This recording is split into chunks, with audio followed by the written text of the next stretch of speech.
ময়মনসিংহের মেরা পিঠা কেমনে খায় অরিজিনালি আজকে দেখাবো আপনাদের। এত খুশি হইব যে তোমার একটা জামদানি শাড়ি গিফট করার কথা।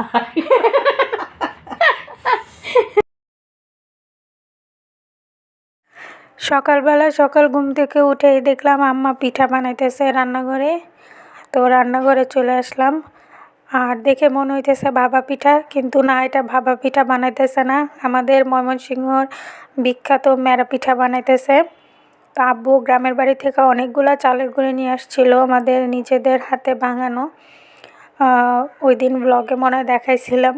সো ওইগুলো দিয়ে আম্মু এখন একটা একটা করে পিঠা বানাবে বলতেছে এক এক দিন। তো আজকে যে মেরা পিঠা বানায় রাখছে, এখন এগুলো ভাপে দিতেছে, আর সাথে চাপা পিঠাও বানাইছে। এই দুইটা পিঠা আমাদের গ্রামের বাড়ির খুবই ফেমাস, ময়মনসিংহের এক নামে সবাই চেনে, মেরা পিঠা আর চাপা পিঠা। তো এখানে মেরা পিঠা বসায় দিছে, আর এত বেশি আনন্দ লাগতেছিল। সকালবেলা ঘুম থেকে উঠে এত ঠান্ডা পড়ছে, ঝাল ঝাল চাপা ভর্তা দিয়ে এরকম মেরা পিঠা খাইতে জাস্ট অসাধারণ লাগে। তো আমি এখানে দেখতেছিলাম হয়েছে কিনা দুই একটা। আর নাস্তার মধ্যে কিন্তু সকালবেলা সেই শীতের সময় আমাদের গ্রামে এই পিঠাগুলো করা হয়, আর সারাদিন হাইটা ঘুরা খাওয়া হয়। আর সেই সাথে কিন্তু সকালের নাস্তা হিসেবে গরম ভাত। তো এগুলো এখনও হয় নাই, হইতে থাক, আমি একটু হাত মুখ ধুয়ে তারপর নাস্তাটা করে নিই। আর এখানে কয়দিন আগে যে তেহারি রান্না করছিলাম আমি রাতে, ওইটারই একটুখানি ফ্রিজে রয়ে গেছিলো, তো আম্মু ওইটা একটুখানি গরম বসায় দিছে। তো তারপর তাড়াতাড়ি করে একটুখানি গরম ভাত খেয়ে নিলাম। সকালবেলা নাস্তা হিসেবে অনেকে গরম ভাতটারে খাইতে চায় না, কিন্তু আমরা গরম ভাত খাইতে পারি। আমরা প্রায় পিওর বাঙালি, আমাদের কোনো সমস্যা হয় না।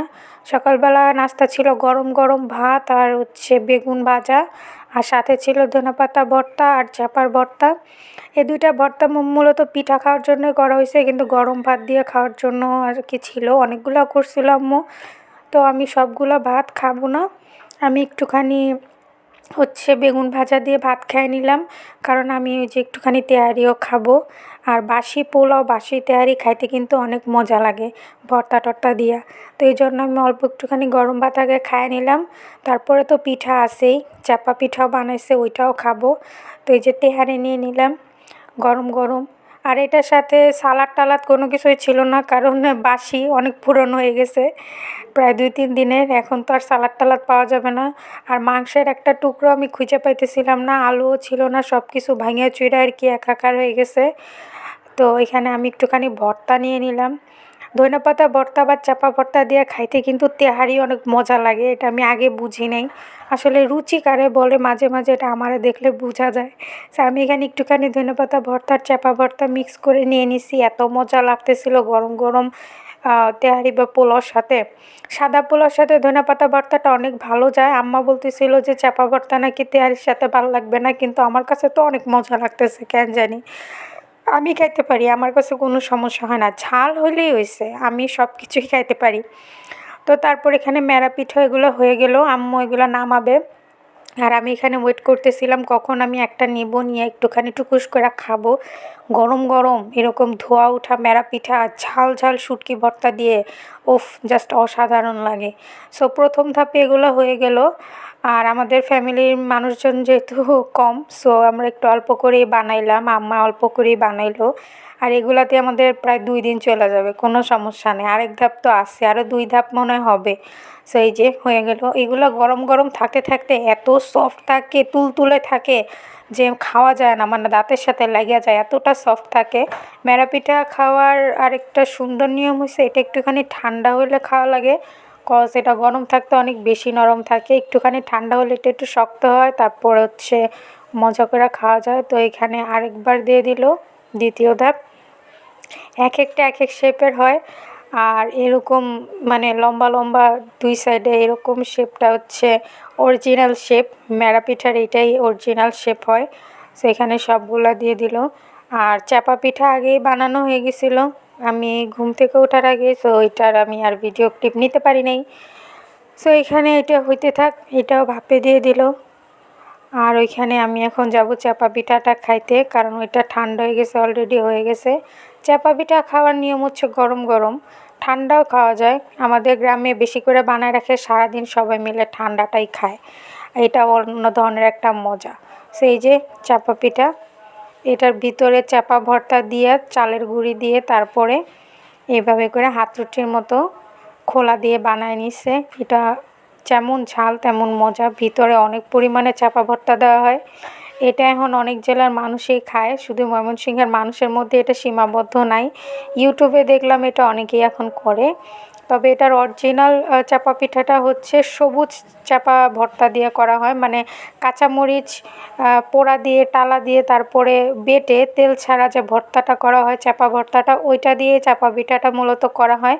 ইদানিং অনেকে দেখি শুকনো মরিচের চাপা ভর্তা দিয়েও চাপা পিঠাটা করে, কিন্তু অরিজিনাল চাপা ভর্তার টেস্টটা পাইতে হলে আপনারা কাঁচামরিচ পোড়ায় নিয়ে, রসুন পোড়ায় নিয়ে, তারপর হচ্ছে পেঁয়াজ, এগুলো হচ্ছে শুকনা টালা দিয়ে পোড়া পোড়া করে তেল ছাড়া বেটে, শুটকিটারে ভেজে তেল ছাড়া বেটে তারপরে হচ্ছে এই সবুজ সবুজ ভর্তাটা দিয়ে চাপা পিঠাটা বানানো হয়।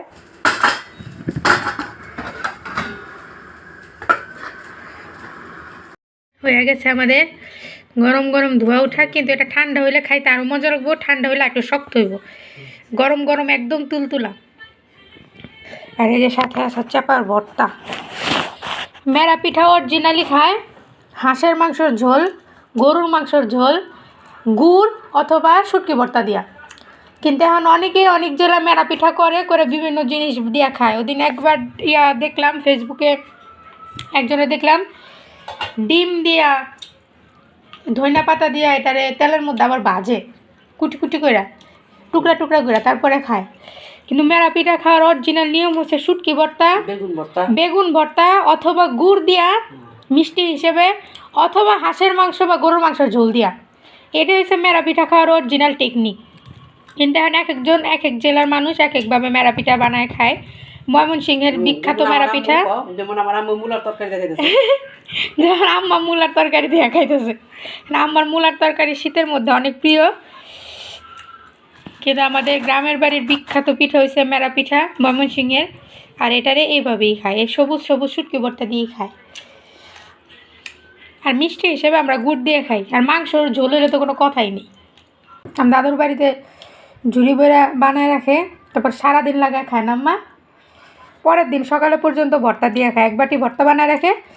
আর নাহলে কাইটা কাইটা খোলা দেয়, কাইটা কাইটা আবার খোলাতে দিয়ে একটু পোড়া পোড়া করে, তারপরে তরকারির ঝোল মাংসর ঝোল দিয়ে বা গুড় দিয়া খায়, অনেক মজা লাগে। আর এক বাটি ভর্তা তো থাকেই।